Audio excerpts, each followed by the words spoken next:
Pourquoi les fournisseurs de mèches qu'on rencontre sur Internet sont très chers? Et comment les fournisseurs de mèches dans nos marchés font pour avoir des mèches toujours aussi moins chères? Comment ça se passe? Alors, déjà, bonjour. Mon nom, c'est MV2. Si tu me rencontres pour la première fois, je t'invite à t'abonner. Ici, je te parle de comment créer un business, comment le développer, trouver des fournisseurs et des stratégies marketing pour que tu puisses véritablement réussir ton commerce. Je te parle également d'un peu de motivation basée sur mon expérience parce que je suis la reine des gaffes. Je suis le laboratoire de Dieu. C'est-à-dire, c'est sur moi que Dieu teste toutes ces expériences humaines pour voir si l'être humain est résistant. Donc, si tu veux partager mon quotidien, si tu veux level up dans ton business, si tu veux avoir des conseils pratiques et clairs, la vérité en ce qui concerne le commerce, alors tu es au bon endroit, abonne-toi.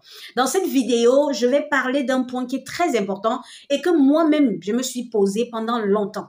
Comment se fait-il que dans nos marchés, les mèches surtout, bon, je vais prendre les mèches beaucoup plus, sont moins chères et ailleurs, par exemple, les fournisseurs qu'on trouve sur Internet sont chers. Que ce soit même les mèches, peu importe le domaine. Comment se fait-il que les fournisseurs, les grossistes qu'on a dans nos marchés-là sont moins chers? C'est des questions qu'on se pose tous. Et moi, par exemple, étant donné que je vends les contacts des fournisseurs, il y a des personnes qui achètent les contacts des fournisseurs et se plaignent du fait que ces fournisseurs sont chers. Et le truc, c'est que ces personnes-là qui se plaignent ont raison. Mais ce qu'ils oublient ou ce qu'elles oublient, c'est que, en fait, aucun fournisseur n'est cher. Parce que lorsque chacun se lance dans le commerce, c'est pour gagner de l'argent. Il faut que nous, les débutants, on sorte un peu de ce cadre que le commerce, c'est pour faire de la philanthropie ou alors, je sais pas, c'est pas je sais même pas comment est-ce que je dis. Non, le commerce, c'est pour gagner de l'argent. On ne fait pas dans l'humanitaire dans le commerce. D'accord? Donc, aucun fournisseur n'est cher. Tous les fournisseurs veulent gagner de l'argent. Ça veut dire que lorsque tu les contactes et qu'ils se rendent compte que chez toi, ils peuvent prendre le maximum d'argent, ils vont facturer jusqu'à la dernière veine parce que c'est ça le commerce. Lorsque tu rencontres une personne qui peut te faire le chiffre d'affaires d'un mois, mon ami, tu vas appuyer sur la personne.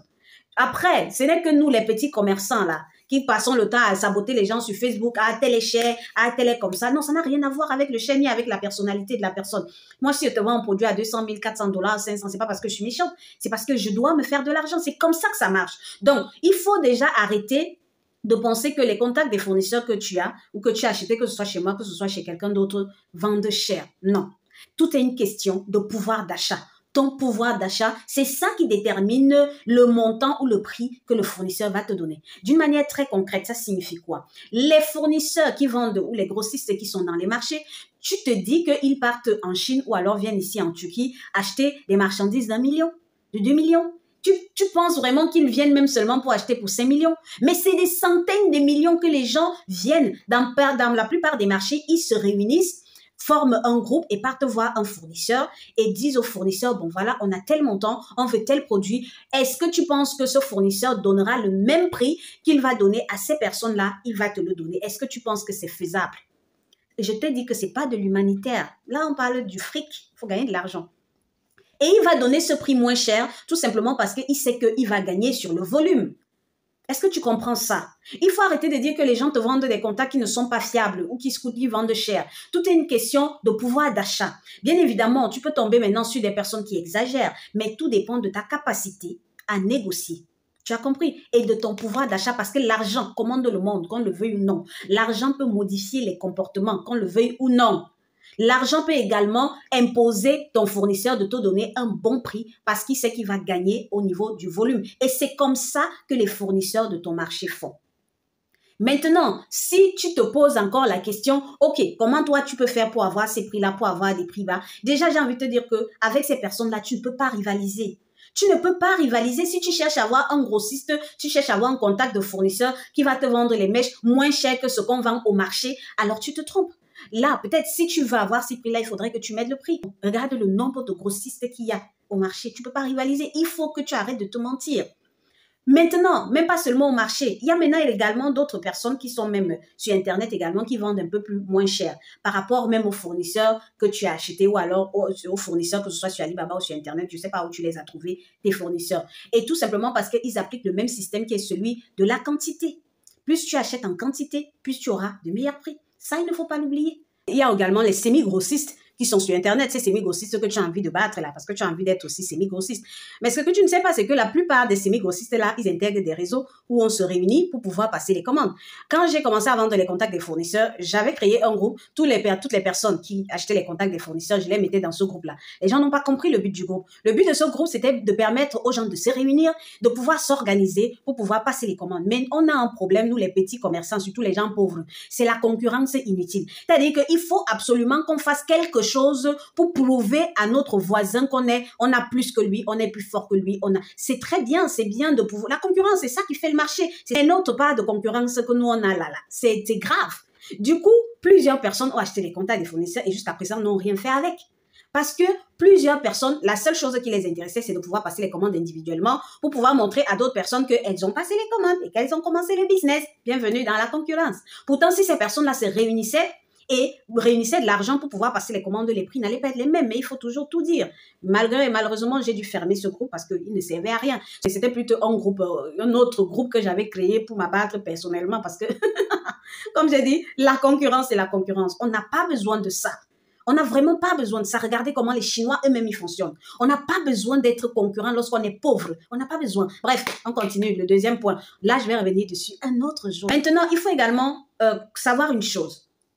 On peut avoir, par exemple, dans le domaine des mèches, même pas seulement, j'ai pas envie de parler uniquement des mèches, hein, mais vraiment, je veux mettre les mèches en avant parce que c'est un problème qui est très, très grave en ce moment. Tout le monde veut vendre des mèches et tout le monde est à la recherche du fournisseur qui va lui vendre la taille indienne, taille 30 à 10 000, soit $20. Bon, ça peut arriver, mais je sais pas dans quel monde.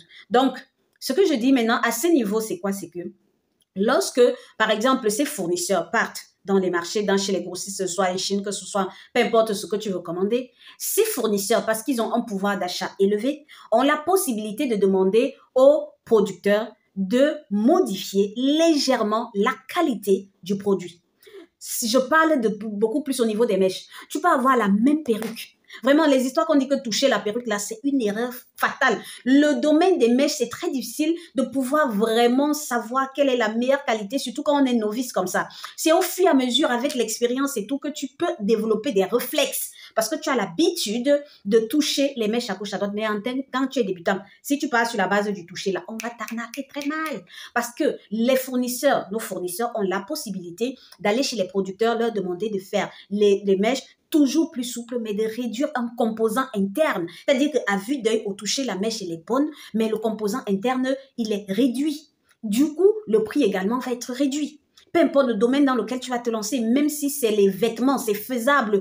Et c'est faisable de les réduire, même pas seulement au niveau de la confection du vêtement, mais au niveau du composant de la matière première, c'est-à-dire le composant du tissu en soie. C'est-à-dire qu'on a les soies, les bonnes soies, on a les mauvaises soies, on a les soies minimum, les soies de qualité moyenne. C'est la même chose qu'on a le cuir, le vrai cuir, on a le moyen cuir, on a les simili-cuir, il y en a de tout. C'est la même chose dans les mèches. Ne te dis pas que parce que ton fournisseur là te dit que c'est l'indienne et que tu as touché ses lisses et que chez lui le prix c'est tel prix, que l'autre personne qui te propose la même indienne et que tu as touché et que c'est lisse et que cette personne là te ment. Non. Parce que tu ne sais pas comment ça va se comporter après. La qualité du produit, on la voit sur la durée, la longévité du produit. C'est pour ça que dans les grandes entreprises, ils font tester leurs produits pour tester la résistance. Mais nos frères chinois, eux, ils s'en foutent de ça, surtout pour les articles qui partent en Afrique. On finit de te fabriquer un truc qui, d'apparence, est très joli et très bien, mais sur la durée, ça ne met pas long. Donc, il faut te poser les bonnes questions.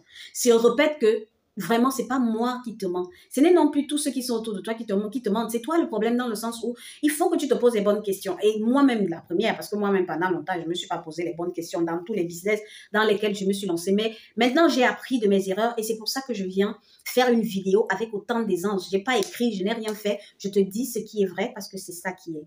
Donc, ne te dis pas que les contacts des fournisseurs que tu as achetés ou te vendent cher. Il faut que tu penses, premièrement, que ton pouvoir d'achat n'est pas élevé. Deuxièmement, que ce n'est pas toujours parce que tu vois qui est la vérité, tout ce qui brille n'est pas or. J'ai dit que n'écoute pas tout ce qu'on te dit sur le marché, c'est le business, tout le monde est là pour gagner de l'argent. On ne fait pas dans l'humanitaire. Est-ce que tu as compris? On ne fait pas dans l'humanité. Que tu nous aimes, que tu aimes les fournisseurs, que tu aimes les producteurs ou pas, les gens s'en fichent complètement. Ce qui est intéressant, ce qui est important, c'est gagner de l'argent. Même si on te donne l'impression que, ben voilà, on prend en compte les besoins du client. Non, on s'en fout complètement. Il y a des personnes qui vendent des produits qui, au fond, je prends l'exemple de la pâte dentifrice que nous utilisons tous les jours là. Il y a des pâtes dentifrice qui coûtent 200 francs, soit $1. $1 même, c'est beaucoup, c'est 50 centimes. Donc, il y a des pâtes dentifrice qui coûtent 200. Il ne faut pas de dentifrice qui coûte 100 francs. Il y a des pâtes dentifrice qui coûtent des demi-centimes, les 2 centimes, les 3 centimes. Mais il y a des pâtes dentifrice qui coûtent cher. Il y a des pâtes dentifrice qui coûtent je ne sais pas, les $50, les $100. Il y en a. Est-ce que tu t'es demandé pourquoi il y a cette différence-là? Je pense à mon amie Sansodine.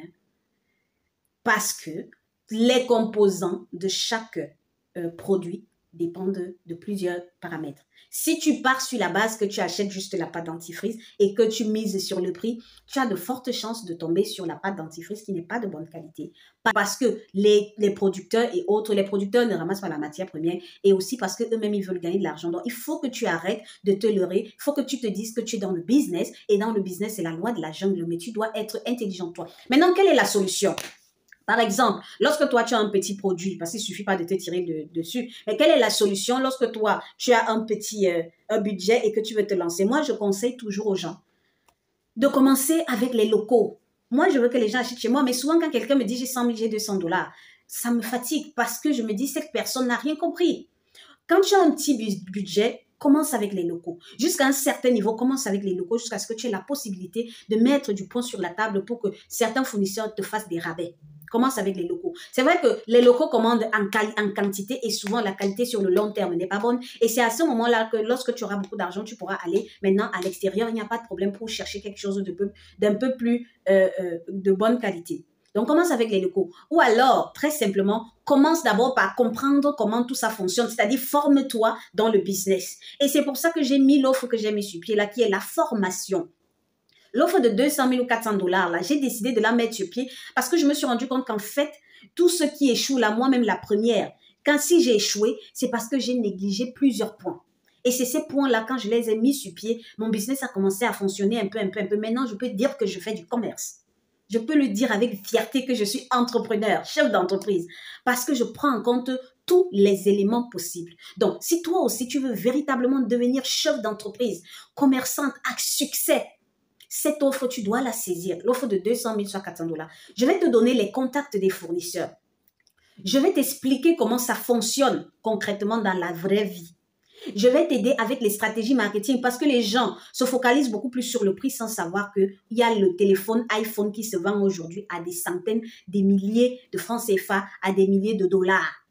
Et il y a des pauvres qui n'ont pas d'argent, qui se sacrifient pour acheter ce iPhone-là. Mais pour quelle raison ils le font? Pourquoi on ne se dit pas que bon, l'iPhone est cher, tout le monde, bon, je ne vais pas dire tout le monde parce que personnellement, je ne veux pas l'avoir. Mais la plupart des personnes, on est quand même un peu attiré, même si au fond, on n'en a pas besoin, on ne veut pas vraiment l'avoir. Mais de prime abord, on est attiré parce que la société nous a fait comprendre que lorsqu'on a l'iPhone, on a un certain niveau de vie. Donc, arrête de chercher toujours le moins cher. Tout n'est pas une question de prix. Tout est une question de stratégie. Et si tu prends l'offre de 200 000 là, je vais t'apprendre comment, peu importe l'objet, l'article, le produit, le service que tu vends, comment mettre sur pied une stratégie marketing qui va t'aider à attirer toujours plus de clients et à faire en sorte que les gens achètent au prix que tu vends parce que c'est ça qui est important. Et surtout que ces personnes restent à vie. Bon, pas forcément à vie, mais que ces personnes soient fidèles à ton produit. Ce qui te permettra de pouvoir vraiment vivre de ton business. Parce que si tu ne vis pas de ton business, tu ne vis pas grâce à ton business. Si ton business ne te paye pas ton loyer et tout le reste là, tu ne fais pas du commerce. Tu peux vraiment détester tout le monde, ceux qui t'ont arnaqué, ceux qui ont fait ci, ceux qui ont fait ça. Mais avec le système que moi je te propose, peu importe le nombre de fois on va t'arnaquer, peu importe à quel niveau on va t'arnaquer, tu pourras toujours rebondir. Moi, c'est ça que je vends en ce moment. Je vais te montrer comment partir de l'idée, mettre sur pied le business, trouver le produit, le fournisseur, trouver le produit à mettre en avant, trouver la stratégie marketing, trouver l'offre marketing, attirer les clients, les convaincre d'acheter, faire un service après-vente qui est correct. C'est ça mon domaine en ce moment. Tout ça pour te permettre de véritablement réussir dans le business. Et cette offre coûte en ce moment 200 000 soit 400 $. Tu dois vraiment profiter de ça si tu veux réussir dans cette jungle qui nous fait perdre de l'argent tous les jours en tant que petit commerçant. Moi, j'ai commis des erreurs. En ce moment, je suis lourdement endettée à cause des erreurs que j'ai commises. Si tu peux te servir de mes erreurs pour ne pas perdre autant d'argent que moi, sache que tu auras trouvé, comment est-ce que je vais dire, le secret pour pouvoir réussir. Tu auras trouvé, comme on dit, le code pour pouvoir tricher dans ce game qui est tellement géant où tout le monde veut faire en sorte que tout le monde échoue. Donc, souscris à cette offre et je peux te garantir que tu ne le regretteras pas. Il reste juste quelques places. J'ai mis tous les coordonnées dans la barre, dans la description. Contacte-moi maintenant. Organisons ton business. Peu importe le domaine dans lequel tu veux t'exercer, tu peux réussir. Peu importe à combien le fournisseur vend quoi, tu peux réussir. Peu importe même quand tu reçois une mauvaise qualité, tu peux réussir. Même si on t'arnaque, tu peux réussir. Peu importe les problèmes que tu vas rencontrer, tu peux réussir. Mais tu peux le réussir seulement si tu souscris à cette offre maintenant parce que c'est ça qui va véritablement t'aider à avancer. Donc, mon nom c'est MVD. Je t'invite à t'abonner à la chaîne.